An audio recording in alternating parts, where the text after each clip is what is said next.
सानहा बल्दिया factory के लवाहिकीन से दिली हमदर्दी का इजहार करता हूँ। मुस्तफ़ा कमाल ने कहा, बल्दिया फैक्ट्री में आग लगाई नहीं गई बल्कि खुद लगी थी। मुस्तफ़ा कमाल ने मजीद कहा, सानहा बल्दिया फैक्ट्री में आतिशज़दगी के जिम्मेदार फैक्ट्री मालिकान थे।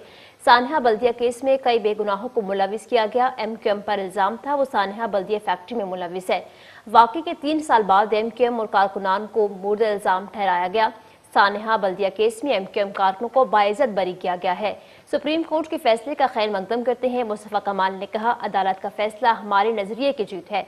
सुप्रीम कोर्ट के जजेस को सलाम पेश करता हूँ। MQM रहनुमा मुस्तफ़ा कमाल की मीडिया से गुफ्तगू। नाज़रीन, आपको बताएं, मुस्तफ़ा कमाल ने कहा है कि सानहा बल्दिया केस में आग लगाई नहीं गई थी, आग खुद लगी थी। और उन्होंने ये कहा है कि सानहा बल्दिया केस में MQM कारकुनों को बाइज्जत बरी किया गया है। सुप्रीम कोर्ट के फैसले का खैर मकदम करते हैं। कराची अदालत का फैसला हमारे नजरिए की जीत है। मुस्तफ़ा कमाल मीडिया से गुफ्तगू कर रहे थे। उन्होंने कहा कि सुप्रीम कोर्ट के जजेस को सलाम पेश करता हूँ और कारकुनों को बाइज्जत बरी कर दिया गया है। MQM पर इल्जाम था कि वो सानहा बल्दिया फैक्ट्री में मुलविस है। वाक़ई के 3 साल बाद MQM और कारकुनान को मुर्द इल्जाम ठहराया गया।